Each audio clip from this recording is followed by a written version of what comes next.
Transmitting to you from Old Heart Radio.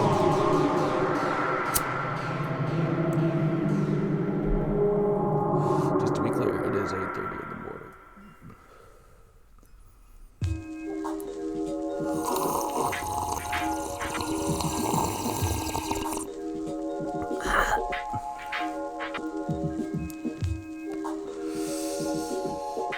Yes. Oh, yeah. Whoa! Good morning there. Wake up, wake up.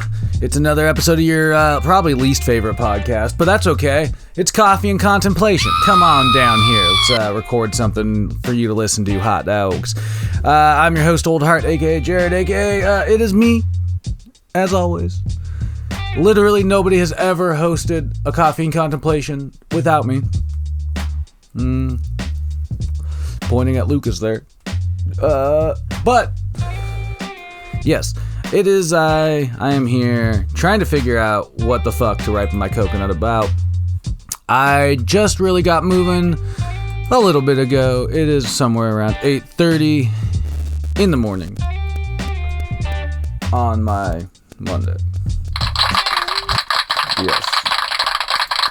Yes, indeedly do. It is fucking true. It's my Monday. I have the weirdest days off. It's my Monday. It's everybody's Monday.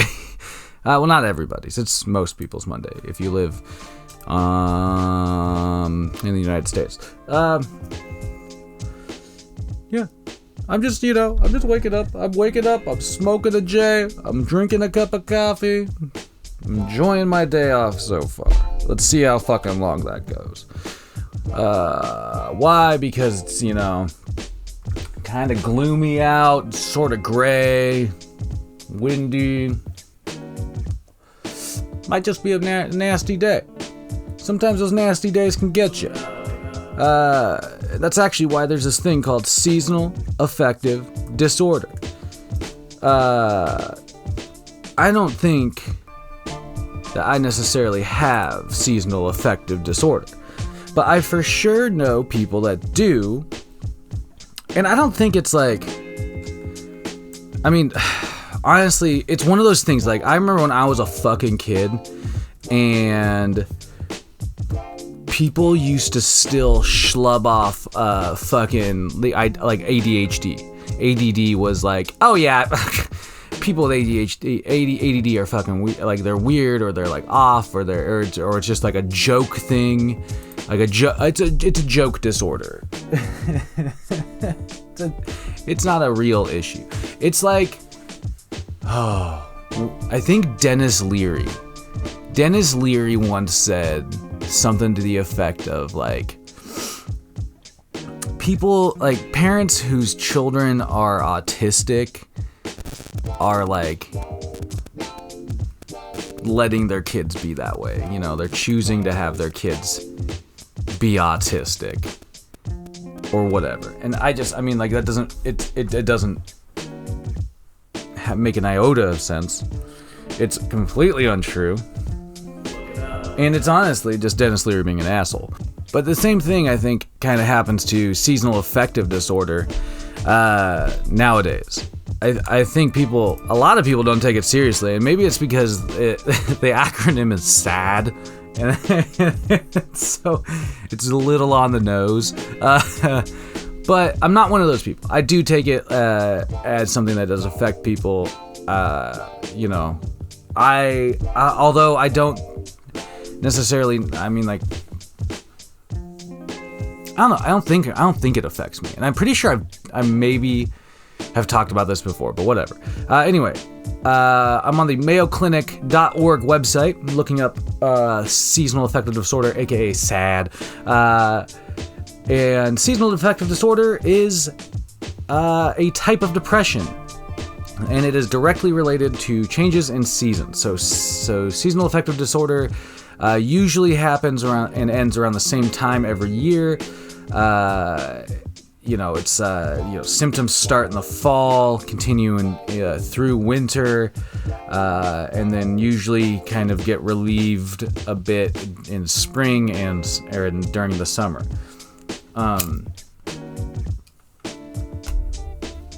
It's hella interesting because it's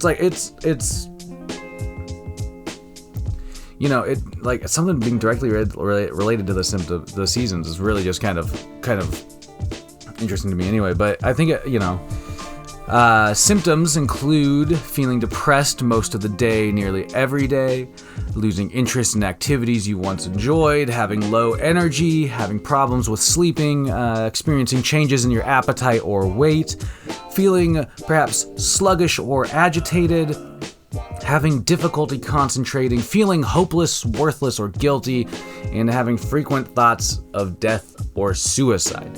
So they basically just described being depressed, right? If you are depressed, you understand what that is. So yeah, it says here, again, just on the Mayo Clinic website, in most cases, seasonal affective disorder symptoms appear during late fall or early winter and go away. Shit! Shout outs to all you hot dogs listening. Get online, get on Instagram, and follow the page at Old Heart Radio. Follow us on Twitter at Old Heart in Space. Look us up on YouTube and subscribe at Old Heart Radio. But thank you for listening always. You guys are fucking rad. Can't believe we still have this many listeners with the irregularities we present. And also, shout-outs to Oatly. But you know what? I'm just going to say it right now, hot dogs. I'm not drinking Oatly in my coffee today. I'm drinking it black. Not because it's an exceptional coffee, but because Oatly has failed to sponsor us so far. So this, and I didn't have any, but this, this is without. But still, shout-outs, Oatly. If I had that sponsorship, perhaps I had some free Oatly, maybe a lifetime supply of Oatly, or at least a fridge full, like one whole fridge full, like bottom to top. Like that scene in Dude, Where's My Car when they finally win the lifetime supply of pudding. And it's like all in the cupboards. Every cupboard's filled. Every fridge space is filled. I want that with Oatly. That's why I'm trying to get that sponsorship. It's all selfish. But like I said, a lot of the symptoms associated with seasonal affective disorder really are just a turn in depression. And but it's just like, to me, it's just endlessly interesting that it happens with the seasons. Symptoms specific to winter onset, sometimes referred to more specifically as winter depression, may include things like oversleeping, appetite changes, like cravings for foods high in carbohydrates, weight gain, tiredness, and low energy. It's like we try to like bulk up for the winter, you know what I mean? But all that shit that we eat makes us fucking sad. But it's the seasonal change that like particularly creates this like mentality. It's fucking bizarre. Spring and summer, symptoms specific to summer onset seasonal affective disorder include trouble sleeping, more in tune with insomnia, weight loss, poor appetite, agitation, and anxiety. Oh, interesting. I might take back what I said earlier, folks. I may not be winter sad, but this summer depression, I'm not really wanting to be in the business of diagnosing myself, especially just reading the Mayo Clinic website. Moving on. In some cases, people with bipolar disorder, for them, spring and summer can bring on symptoms of mania or a less intense form of mania, referred to as hypomania, and fall and winter can be a time of just straight depression. Some of the specific causes, these specific causes are pretty much unknown, but the things that they've kind of pinpointed that might play a role in some of the causes include things like your circadian rhythm, aka your biological clock. This is again all on the mayoclinic.org website. The reduced level of sunlight in fall and winter may cause winter onset SAD. This decrease in sunlight may disrupt your body's internal clock and lead to feelings of depression. Living over here on the west coast of Washington, it becomes the rain season. It's something we talk about as soon as the rain season ends over here. It's like the rain season ends and we're like, oh man, it's gonna get really nice for a while, but then the rain season's coming back. It's fucking boring. But it's true where you have places that you just don't see sunlight. There's spots in Alaska that go for a month or so without the sun even appearing.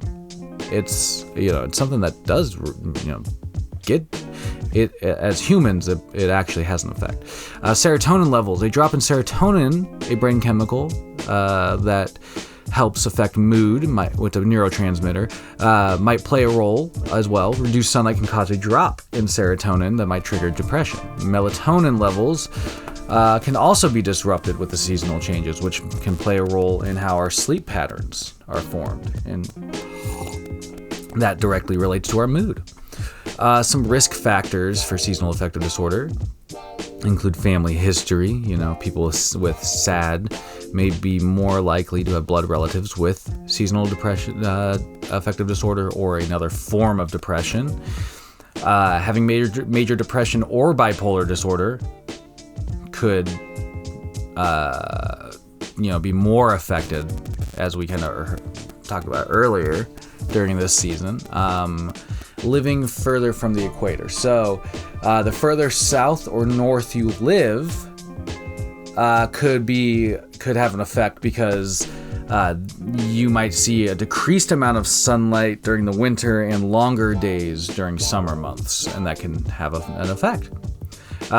Some things that can be associated and be affected by seasonal affective disorder, by having seasonal affective disorder, include social withdrawal, school and work problems, substance abuse. You can become more anxious or develop eating disorders, potentially, things like that, and also suicidal thoughts or behaviors. So I encourage anybody, if they're feeling it, go on to the mayoclinic.org website and look up some of this information for yourself and see if it might spur some thoughts of action if you need. I don't know. I mean, like, now that I'm thinking about it, like, I feel like I'm gonna pay attention this next summer to see what happens with my mood and stuff like that. And I'm gonna make a note of this on this podcast right here. Either way, though, seriously, interesting podcast. It's always good to cram some information into your brain as early in the day as you can stomach it. So go out there, use your brains for good. Every day is a good day to ripen up your coconut as best as you can. Because, why not? And like I said, get on Instagram and follow us at Old Heart Radio, and on Twitter at Old Heart in Space. Keep your stick on the ice.